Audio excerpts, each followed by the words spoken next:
गणपतीचे आगमन अगदी उद्यावर येऊन ठेपले आहे। सगळीकडे स्वागताची तयारी ही जोरदार उत्साहात सुरू आहे आणि त्या स्वागताचाच एक अविभाज्य भाग म्हणजे नैवेद्य। नमस्कार, मी प्रतीक्षा, तडका ऑन बीट बाय प्रतीक्षामध्ये तुम्हा सर्वांचं मनापासून स्वागत करते। आज आपण नैवेद्यामध्ये असणारा एक खास पदार्थ बनवणार आहोत, तो म्हणजे पुरणपोळी। तर येणारा गणेश हा तुमच्या सर्वांसाठी सुखदायी हो आणि तुमच्या आयुष्यातील सगळे विघ्न तो दूर करो अशी त्याच्या चरणी प्रार्थना करून आपण रेसिपीला सुरुवात करूया।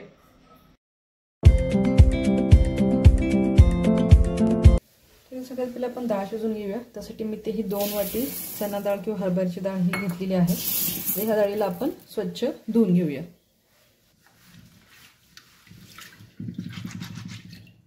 तर कुकरमध्ये आपण ही डाळ शिजवून घेणार आहोत। त्यासाठी पाणी गरम करायला मी ठेवलं होतं आणि ही डाळ आपण त्याच्यात टाकणार आहोत। वरून आपण ऍड करणार आहोत थोडंसं तेल आणि थोडीशी हळद। 2 ते 3 शिट्ट्यांमध्ये आपण ही डाळ आता इथे शिजवून घेणार आहोत। आपली डाळ तिकडे शिजते तोवर आपण पोळ्यांसाठी पीठ मळून घेऊया। त्यासाठी मी इथे 2.5 वाट्या पीठ घेतलेलं आहे। त्यात आपण टाकणार आहोत थोडंसं मीठ, थोडंसं तेल।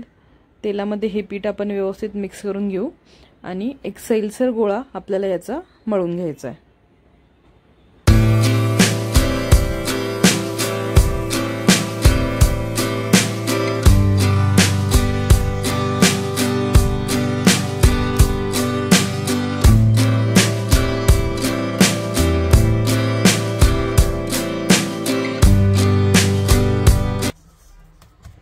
पीठ भिजून रेडी आहे। आपण याला सुती कपड्याने झाकून ठेवूया आणि अर्धा तास सेट होऊ देऊया। इकडे आपण आता डाळ चेक करून घेऊ। डाळ पण आपली व्यवस्थित शिजलेली आहे। हे जे पाणी आहे ते आपण कटाची आमटी किंवा सार बनवण्यासाठी वापरणार आहोत। आता हे सगळं पाणी जे आहे ते आपण गाळून घेऊया एका भांड्यामध्ये। व्यवस्थित पूर्णपणे ह्या डाळीमधलं पाणी निघून गेल्यानंतर आपण तिला पुन्हा एकदा कढईमध्ये परतून घेणार आहोत। तर एवढं पाणी आपलं सध्या इथे निघालेलं आहे जे आपल्याला आमटीसाठी वापरायचं आहे। तर हे पाणी पूर्ण निघालं की आपण डाळ पुन्हा एकदा परतून घेऊ। आता इथे एका कढईमध्ये आपण ही डाळ परत एकदा परतून घेणार आहोत। ही आपल्याला शिजून घ्यायची आहे। त्यात आपण टाकणार आहोत ज्या वाटीने तुम्ही डाळ मोजून घेतली होती त्याच्या निम्मे वाटी साखर। आता मी इथे 2 वाटी डाळ घेतलेली होती तर मी इथे 1 वाटी साखर घेतलेली आहे आणि आपण आता हे छानसं मिक्स करून घेऊया, छानसं परतून घेऊया।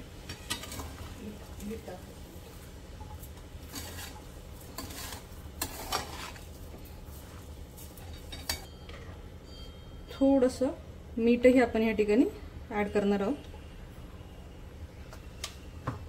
आणि आपण आता हे परतून घेऊया।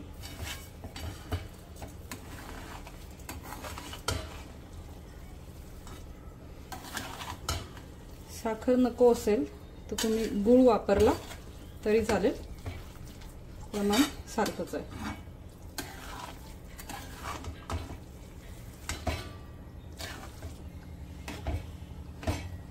तुम्ही बघू शकता साखर पूर्णपणे विरघळली आहे आणि ते थोडंसं पातळ झालेलं आहे।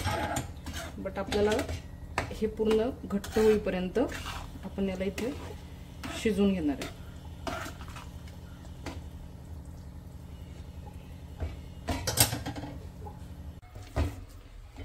आपलं पुरण आता इथे शिजलेलं आहे। अशा प्रकारे घट्ट हे झालेलं आहे। आता आपण याला पुरणाच्या गाळणीमध्ये गाळून घेऊया जेणेकरून ते एकसारखे होईल। गॅस बंद करूया आणि हे आपण पुरणाच्या गाळणीमध्ये चिकन करून घेऊ। आपले पुरण इथे चाळून रेडी आहे। त्यात आपण टाकणार आहोत थोडीशी वेलची पूड, जायफळ आपण इथे किसून घेणार आहोत आणि थोडीशी अर्धीशी क्रश करून घेतलेली बडीशोप। तर हे सगळं आपण छानसं याच्यात मिक्स करून याचा एक गोळा तयार करून घेऊ। असा हा छानसा गोळा आपला तयार आहे. आपलं पीठही चांगलं सेट झालेलं आहे. आता आपण पोळ्या बनवायला सुरुवात करूया. हाताला थोडंसं पीठ लावून आपण या ठिकाणी असा एक उंडा घेतलेला आहे. याची आपण एक वाटीसारखं ते बनवून घेणार आहोत. अशा पद्धतीने अशी वाटीच्या आकारात आपण करून घेणार आहे. आणि मग याच्यामध्ये आपण पुरण टाकणार आहोत.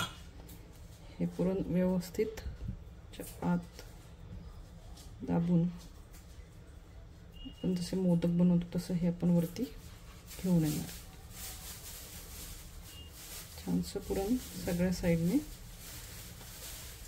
आतमध्ये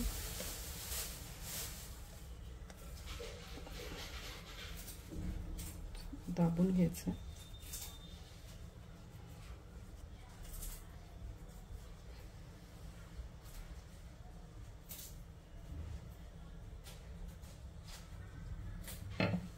आणि पिठामध्ये मिसळून हलक्या हाताने हे लाटून घ्यायचं. आपली रेडी आहे. आपण त्याला आता तुपावरती शेकून घेऊया. आपला तवा इथे छानसा गरम झालेला आहे. त्याच्यावरती सगळ्यात पहिले आपण थोडंसं तूप लावून घेऊया.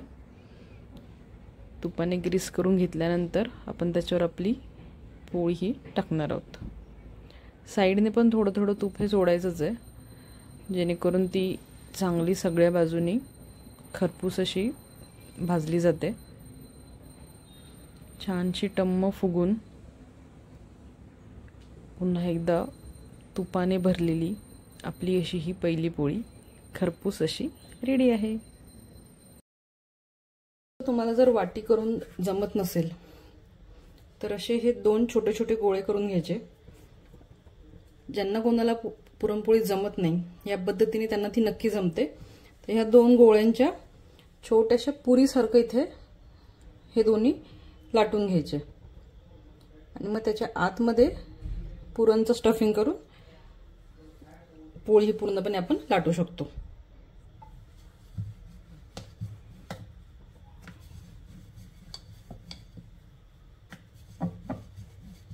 दोन छोटे छोटे पुरीसारखं करून घ्यायचं. मग त्याच्यामध्ये आपण टाकणार आहोत पुरण. हे पुरण इथे फिल करून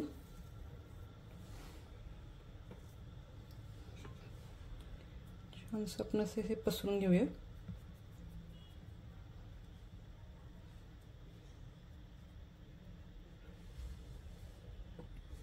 आणि त्याच्यावरती ही दुसरी अशी ठेवून ह्या कडा ज्या आहेत त्या आपण अशा पॅक करून घेऊ. हे दाबायचं आहे म्हणजे त्या कडा पॅक होतात. आणि मग आपण जशी पोळी लाटतो लाटून घ्यायची.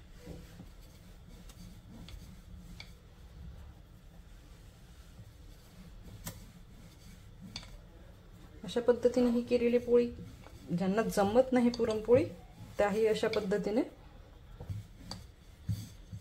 अगदी हलक्या हाताने आपल्याला ही पीठ आपलं थोडंसं सैलसर असतं ना, त्याच्यामुळे पटापट पोळी अशी लांबली जाते. मस्त आता तव्यावरती आपण तिला तुपावर खरपूस अशी भाजून घेऊया.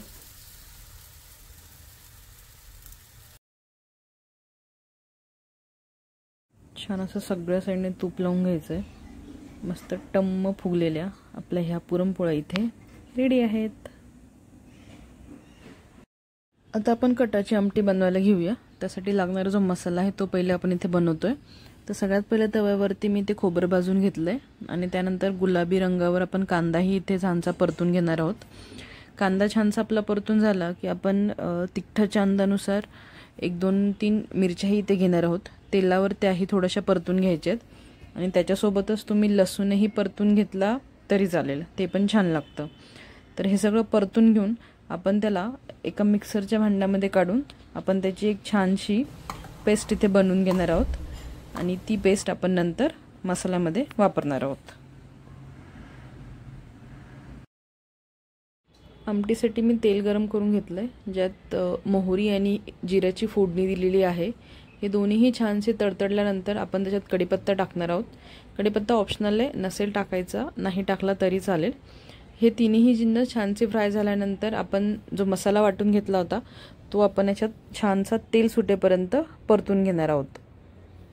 इथे छानसं त्याला तेल सुटलेलं आहे। आपण त्याच्यात आता 2 चमचे गोडा मसाला, 1 चमचा लाल तिखट, थोडीशी हळद आणि धने पावडर टाकून हा मसाला पुन्हा एकदा आपण छानसा तेल सुटेपर्यंत फ्राय करून घेणार आहोत।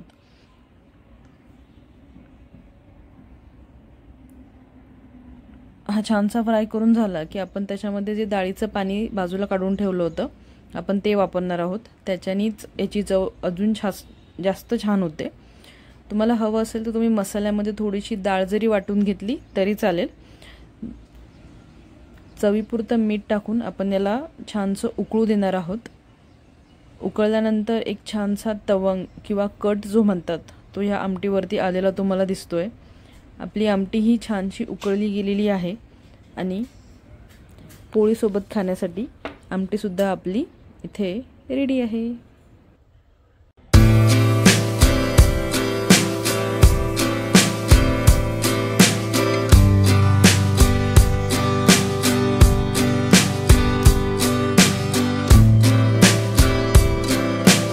बाप्पाच्या स्वागतासाठी आपला सागर संगीत मेनू तयार आहे। रेसिपी पूर्ण बघितल्याबद्दल धन्यवाद। आवडली असल्यास लाईक आणि कमेंट नक्की करा आणि चॅनलवर नवीन असाल सबस्क्राइब करायला विसरू नका। धन्यवाद।